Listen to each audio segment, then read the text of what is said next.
Praise the lord. પ્રભુ ઈસુના નામમાં આપ સર્વને પ્રેમી સલામ.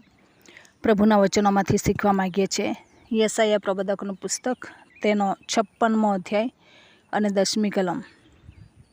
ત્યાં લખવામાં આવ્યું છે, તેના ચોકીદારો આંધળા છે, તેઓ સઘળા અજ્ઞાન છે, તેઓ સઘળા મૂંગા કૂતરા છે કે જેઓ ભસી શકતા નથી, તેઓ સ્વપ્નવશ સૂઈ રહેનારા અને ઊંઘણસી છે. 11મી કલમ. વળી તેઓ ખાઉધરા કૂતરા છે, તેઓ તૃપ્તિ સમજતા નથી અને ઘેટા પાળક પોતે કશું સમજતા નથી. તેઓ સર્વ પોતપોતાને માર્ગે દરેક પોતાના સ્વાર્થ સાધવાને માટે ફરી ગયા છે. આ વચન મોટે ભાગે સેવકોને માટે, ચોકીદારોને માટે લખવામાં આવ્યું છે. કોણ છે ઘેટા પાળક? કોણ છે ચોકીદાર? પ્રભુના સંતો, ભક્તો, આપણે બધા એમાં સામેલ થઈએ છીએ. એક બાબત અહીંયા લખવામાં આવી છે, તેઓ સઘળા મૂંગા કૂતરા છે. કૂતરું છે એ વફાદાર પ્રાણી છે. જ્યારે પણ ખતરો આવે છે, ચોર આવે છે અને નુકસાની થવાની હોય ત્યારે એ ભસે છે. એનો ગુણધર્મ છે કે એ ભસે છે. કોઈ બી રીતે એ રાતનો સમય હોય, કયો પણ સમય હોય, પરંતુ જ્યારે ખતરો જુએ છે તો એ ભસે છે. પ્રભુનું વચન આપણને એક ચોકીદારની જેમ મૂકેલા છે અને પ્રભુનું વચન આપણને જણાવે છે, ચેતવણી આપે છે કે દેશમાં તલવાર આવતા જોઈને તમારે ચેતવવાનું છે, રણશીંગડું વગાડવાનું છે, ભય સૂચક રણશીંગડું વગાડવાનું છે. પણ આજના આપણા સંતો, ભક્તો, આપણે બધા લોકોથી બી જઈએ છીએ અને આ મૂંગા કૂતરાની જેમ ચૂપ રહીએ છીએ. તલવારને જોઈએ છે અને ભય સૂચક રણશીંગડું આપણા હાથમાં છે, પણ મૂંગા કૂતરાની જેમ જોયા કરીએ છીએ. આપણે ભસતા નથી. કેમ? લોકોનો સામનો કરવાની શક્તિ આપણામાં નથી. આપણે ભસી દઈશું તો પછી બદલી થઈ જશે. ભસી દઈશું, સ્વાર્થ બંધ થઈ જશે, પૈસા બંધ થઈ જશે, કવર બંધ થઈ જશે, નાણાં બંધ થઈ જશે, ઘરના દરવાજા બંધ થઈ જશે, સન્માન બંધ થઈ જશે, સ્ટેજ પરથી ઉતારી પાડવામાં આવશે. એવા ભયને લીધે આપણે ભસી શકતા નથી. લિમિટમાં સેવા કરી રહ્યા છે. બંધારણો છે બધાના સંપ્રદાયો છે, પણ ખ્રિસ્તનો સંપ્રદાય તો આપણે એકદમ નેવે જ મૂકી દીધેલો છે અને પેલા સંપ્રદાય પાળવાને માટે તડીપાર કરી દઈએ છે અને એના લઈને આજની મંડળીઓ ખખડેલ બની ચૂકેલી છે. આજની મંડળીઓમાં જાગૃતિ કેમ નથી? આજની મંડળીઓમાં પ્રભુ પ્રત્યે પ્રેમ કેમ નથી? આજની મંડળીઓમાં કંઈ જાતની આટલી બધી ધગસ જોવા મળતી નથી. ઠંડાપણું જોવા મળે છે. કેમ કે એમને જે ચેતવનારા છે એ લોકો જ કશું જ ચેતવણી આપતા નથી. મૂંગા કૂતરાની જેમ જે મીઠો સંદેશો છે તે આપે છે. આશીર્વાદના સંદેશા હોય, સાજાપણાના સંદેશા હોય અને આવ્યા કરો, વ્યવસ્થા જળવાય. વ્યવસ્થા જળવાવામાં જ લાગેલા છે, પણ સ્વર્ગની વ્યવસ્થા જળવાય છે કે નહીં તે જોવા પણ રાજી નથી. આવ્યા કરો અને આ બંધારણમાં રહ્યા કરો. મરણ પામે એટલે દાટી દેવાનું, જન્મ થાય એટલે આ પ્રમાણે કરવાનું, પ્રભુ ભજન આપી દેવાનું, લગ્ન વ્યવહારો કરવાના અને આભાર સ્તુતિની મિટિંગો કરવાની. બસ એના સિવાય કોઈક ઉમેરાતું છે કે નહીં, ગલીમાંથી કોઈક આવતું છે કે નહીં, તેની જરા પણ તકેદારી આપણે રાખતા નથી.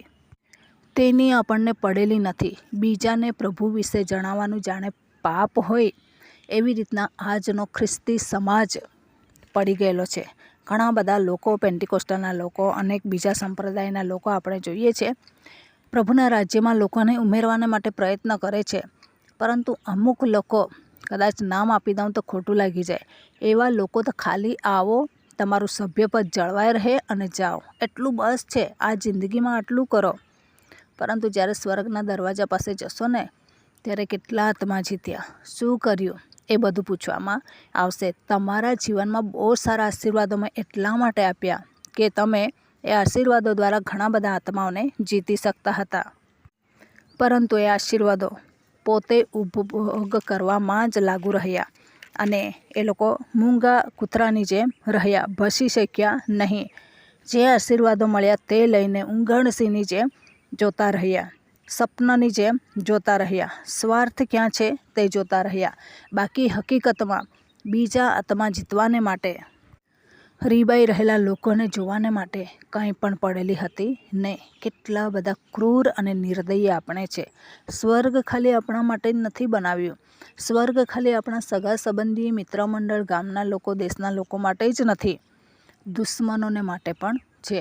આપણા કહેવાતા દુશ્મનો હોય, આપણે જેમને કદાચ માનીએ છીએ એવું તો નહીં માનવું જોઈએ, પરંતુ એ લોકો બી બચી જાય એમના માટે છે. પ્રભુ ઈસુ ખ્રિસ્ત વધસ્તમે જડનારને વધસ્તમ ઉપરથી માફી આપે છે. આપણે તો પ્રાર્થના પણ કરતા નથી, બચી જાય એવી કલ્પના પણ આપણામાં હોતી નથી. એટલા બધા ક્રૂર આપણે છીએ. સ્વર્ગ રાજ્ય બહુ બધા લોકોને માટે બનાવેલું છે, પણ આપણે જોઈએ છે તો ભરચક વસ્તી નરકમાં જોવા મળે છે. નરકને ખાલી કરવાનું અને સ્વર્ગને ભરવાનું છે. એક બેન પ્રેયરમાં અમારી સાથે જોડાતા હતા અને એમનું વાક્ય જ્યારે પણ પ્રાર્થના કરે ત્યારે આ જ હતું, નરક ખાલી થાય, સ્વર્ગ ભરાય. નરક ખાલી થાય, સ્વર્ગ ભરાય. મેં વિચાર કરું કેવી રીતના એ ભરાય. મેં આ પહેલી વાર આ સાંભળ્યું હતું. નરકને ખાલી કરવાનું છે, નરકને ખાલી કરવાનું છે. પરંતુ આપણે આવી રીતના પ્રાર્થના કરીને આત્મા જીતીએ ત્યારે નરક ખાલી થશે. આપણને તો પેલી ખાલી થવાની નહીં, પણ જગ્યા વધારે ને વધારે નરકને માટે કરી રહેલા છે. આજે આપણે પસ્તાવો કરીએ કે પ્રભુને માટે મેં શું કર્યું છે. લોકોના માન સન્માન જતા નહીં રહે એના માટે પ્રભુનું કામ અટકાવી રાખેલું છે. પ્રભુના કામને માટે આપણે મૂંગા કૂતરાની જેમ સેલોટેપ લગાડીને બેસી રહેલા છે. પ્રભુને કેટલું દુઃખ લાગતું હશે. આ વ્યક્તિ પર મેં ભરોસો કર્યો. આ વ્યક્તિ હિંમતવાન મેં એટલા માટે કર્યા કે જેથી એ બોલી શકે, પાપ વિશે ચેતવણી આપી શકે. પરંતુ એ લોકો પણ સ્વાર્થની પાછળ, કવરની પાછળ સંતાઈ ગયા અને છેલ્લે દિવસે આપણા કવરો કંઈ કામ લાગશે નહીં. આ દિવસોમાં આત્મા જીતવાને માટે કોશિશ કરીએ. પ્રભુએ જે બી આપેલું છે એ પ્રભુની સેવાને માટે વાપરીએ અને વધુને વધુ પ્રભુના મહિમાને માટે વાપરીએ. તો આ વચન પ્રમાણે જીવન જીવવા પ્રભુ આપણને સહાય કરે. વચનના આશીર્વાદ પ્રભુ આપણને સર્વને પૂરો પાડે. આમેન. પ્રાર્થના કરીએ. પ્રેમાળ પરમેશ્વર પિતા, અમે તમારો આભાર માનીએ છીએ, તમારી સ્તુતિ કરીએ છીએ. રાજાઓના રાજા, પ્રભુઓના પ્રભુ તમે છો. તમામ શ્રોતાજનો ઉપર પ્રભુ તમારી રહેમની દ્રષ્ટિ રાખો. દરેકને પ્રભુ તમારા મહિમાને માટે ઉપયોગી બનાવો. વધુને વધુ તમારા મહિમાને માટે ઉપયોગી બનાવો. જે જીવન તમે આપેલું છે એ જીવનમાં આગળ અને આગળ વધતા રહે એવી કૃપા અમે માગીએ છીએ. હરેક અંધકારની શક્તિમાંથી બચાવો અને મૂંગા કૂતરાની જેમ નહીં, પરંતુ ભસનારા કૂતરા બની શકે એવી કૃપા અમે તમારી પાસે માગીએ છીએ. તમારા પરાક્રમી હાથોની અંદર આ દરેક બાબતોને સોંપી દેતા આ પ્રાર્થના પ્રભુ ઈસુના મૂલ્યવાન નામની અંદર માગીએ છીએ. Amen. Thank you. Praise the lord. God bless you. Amen.